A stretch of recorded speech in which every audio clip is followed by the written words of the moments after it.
Joining me now is a woman who has been hot on the heels of the Andrews government and the failures that led to Melbourne's lockdown. Sky News host Peta Credlin. Great to see you tonight, Peta Credlin. What can we expect on Sunday night in your documentary? I think it's just the start of the conversation that people are wanting a bit of clarity around. How do we in Victoria get into such a bad way that no other state did?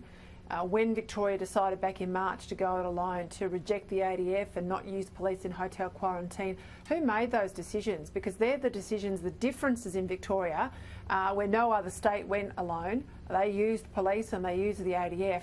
And who made those decisions? Why aren't they owning up to them? And what was it all about when you have companies like Unified Security get a $30 million contract in under 6 hours against what would normally be the rules for spending government money? And then when things got really badly, so when they knew there was the breakdown in hotel security and the virus is getting out of the community, why did the Victorian government ask for the Army to come?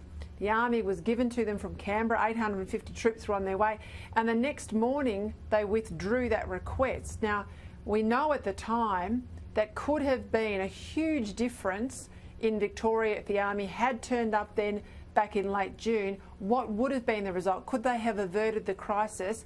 And of course, it's, not the crime, it's the cover-up. This inquiry, I've got a lot of questions. The lawyer in me is going through the evidence, looking at what people are saying here and what they're saying over there, what they've been saying in the past in the media, what they might have said to parliamentary inquiries. All of it's pretty different. And also, who's not being called to give evidence? It's not just who's there, who's not there and should be there. That's the stuff I'm looking at.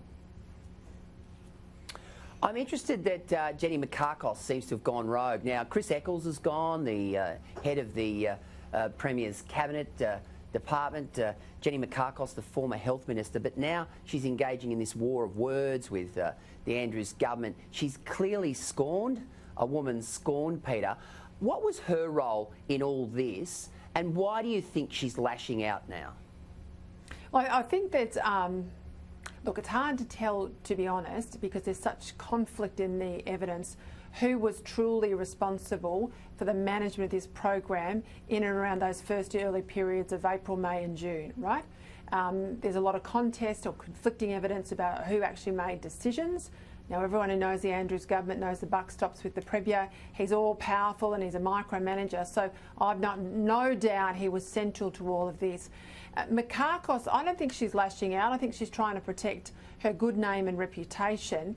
She mightn't have set the world on fire as a minister in terms of, charisma and all of those things. But having read all the evidence I've read, I think she was part of the reason why Victoria was looking at bringing in the Army in June. I think she could tell and she knew things were really out of control. And to have that knocked back over what I'm told was a turf war between the Health Department and police, the Police Minister, Lisa Neville, I found that's extraordinary. I'll go into all of that on Sunday night. We're also talking to some whistleblowers, people that were there in some of the worst of the COVID hotels. And I tell you, what they have to say on camera will shock Victorians. All right, now, of course, that documentary will be on Sunday night, 8 o'clock Australian Eastern Daylight Time on Sky News and, of course, the Win Network. Now, Peta Credlin, we saw a debate, an interesting debate, a fiery debate in many respects this afternoon, hosted, of course, by Sky News' Kieran Gilbert. Look, I wouldn't take too much notice of that particular poll. I think, this is a Brisbane-centric poll that was done. I've had, just counted them before I came on, 32 text messages, including 6 from Labor Party people, 24 from Liberal Party people. All 32 said Deb Frecklington won that debate. I thought the Premier looked like she didn't want to be there. It looked like she just stood on a cow dung at the Mount Isa Rodeo. And I think she's the one who's probably got more to lose in these types of situations than anyone, because the suggestion is the bookies have got her at $1.25. She's home and hosed. I'm not quite so sure, Peter. Look, I think those debates are interesting to see how they handle questions that are unprepared. We don't televise state parliaments like we televise federal parliament. Every question in a federal parliament coming from the opposite side of the chamber is a hostile question, right? And they were hostile questions in the sense they were unprepared questions. So the answers really had both leaders on their toes. You're right, I don't place a lot of weight in a Brisbane room. Because we know that Brisbane is heavily weighted towards the Labor Party in broad terms, and this election will be a combination of the Brisbane vote and the vote around the rest of the country. But people will have judged how both of those leaders handled those questions, whether they were hungry for the job, whether they look like they're competent. And I think for some people, Gleeso, because of the way the media works, it's the first time they've had a really good look at Deb Frecklington across a range of issues and matching her up against the Premier, because premiers around the country have been front and centre in this time of pandemic. Oppositions have been pushed back, and I wonder whether people around Queensland tonight have seen a bit of Deb Frecklington on the news and out of that People's Forum, and they like the cut of her jib. You know, maybe that might move votes, but you've got a pretty high level of early voting too in Queensland. So we'll see what happens next weekend. Oh, this weekend. Gosh, not next weekend. Saturday night.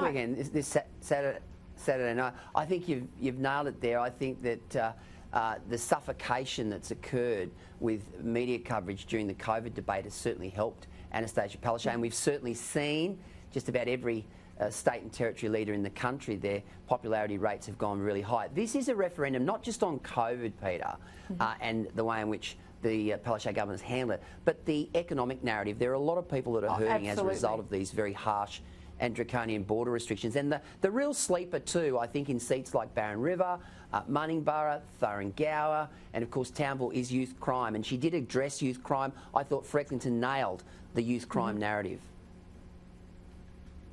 I think you're absolutely right. I think people are concerned about a lot more than just COVID, particularly in Queensland, where you guys have been out of the COVID issue for some time. She's making, I think, too much of the border strength. It's pretty easy to shut your border. Pretty hard to restart an economy. Pretty easy to say no, hard to sometimes say yes. And this is where I think that's the test that people will look to for the Premier. Different if the election was in Victoria when we've just come out of lockdown, if the election for here was Saturday night. Much more of an immediate connection between lockdown and polling day. There's been a bit of distance in Queensland. If you're a Queenslander, and we know it's a big tourism state, you're involved in tourism, you've had a pretty tough 6 months, and you're not going to get much sort of joy on the other side of that. So we'll see. Look, we'll see where it all goes. But I want to see both of them, particularly Deb Frecklington, look like she's running as hard as she can to the finishing line. Yeah, that hunger is really an issue. There were a couple of times tonight where I thought she could have really doubled down on the economic narrative, and she didn't. But still, as I said, the consensus seems to be that she didn't do her election prospects any harm. Peta Credlin, great to see you tonight. Really appreciate your time. Hey, just before you go, you got a runner for the Derby on the weekend? No, I think the favourite will be hard to beat though, Werther or whatever it is, young Werther, but yeah, I know you'll be keeping a very close eye. I've got a mate that's in young Werther, so I'll have a bit of money on that one as well. All right. See you, mate. All right. Fantastic. Good to see you, Peter. All right, and don't forget to tune in on Sunday night to see Peta Credlin's documentary, Deadly Decisions, Victoria's Hotel Quarantine Catastrophe, and I've seen a couple of clips. It's an outstanding piece of work.